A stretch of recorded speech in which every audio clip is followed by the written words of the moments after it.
There's a lot of things that make Lord of the Rings stand above all other fantasy. One of the really strong ones is the notion of fellowship. And it means that a group of disparate people, different races, different skills, realizing that they have to work together. You have the central character of Frodo, who has to do this impossible task. And he surrounds himself with facets of his personality that he doesn't quite have that make him more of a accomplished kind of person. The Fellowship is sort of the central piece of the movie. And without that, there's nothing. There's no movie, there's no quest. Fellowship is like friendship on steroids. All these people that you never thought would have been acquaintances, let alone friends, put aside their differences for a greater cause. What's unique about the War of the North is that it allows you to push into an area of the world that you haven't been into, and with characters that you don't necessarily know.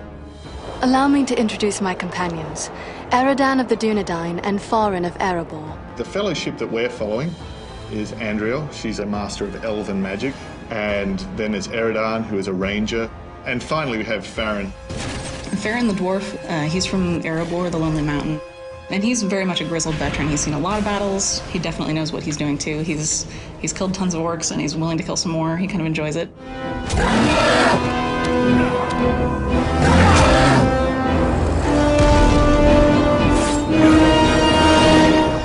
I'm like the guy that just wants to carry a big hammer and hit things with it, so of course I would play the dwarf. So you're telling me Brian Posehn, he picked the dwarf when he was in here?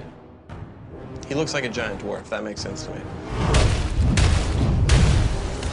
I was drawn to the female elf lore master first, mainly because she's the chick.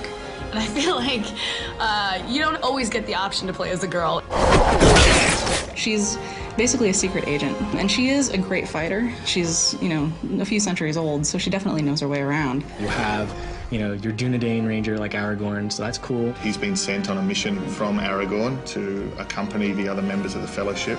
He's able to see footprints, because obviously he's a ranger, and if you follow those footprints, it will lead you to something, whether that be treasure or, a bad guy or a secret door. I feel like the Human Ranger has a really diverse set of skills and access to a diverse range of weapons. You can also play as different characters. You can go back in and I was an elf last time. I feel like being a human this time.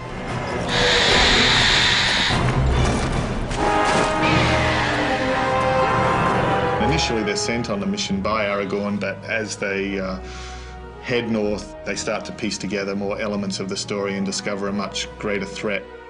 Agendaur is a lieutenant of Sauron, and he's been entrusted as Sauron's right hand in the north. So his mission is to gather armies in the north and unite them in an army and bring them down to crush Minas Tirith from the north.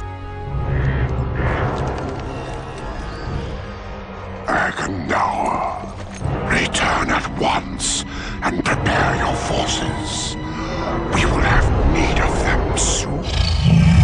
I think if you don't play this game multiplayer, you're kind of missing out on what makes Lord of the Rings Lord of the Rings. It's about going on a quest with other people.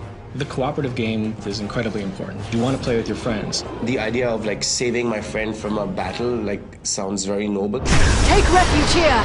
Like when your friend is surrounded by 7 orcs and he's like, come on dude, help me out here. And you run and then you start killing and he's like, thanks.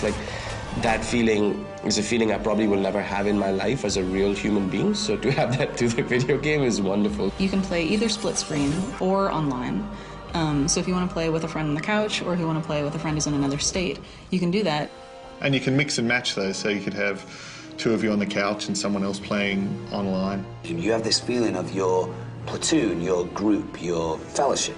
And whenever you play online, you're actually taking your character into that other person's game.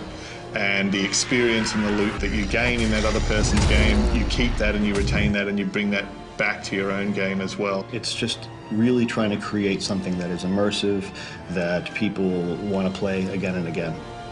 Lord of the Rings War of the North is a game that if you're into Lord of the Rings, this game is going to take up several months of your life, and having your wife go, are you playing that again? And you going, no, I'm emailing people, I'm getting work done.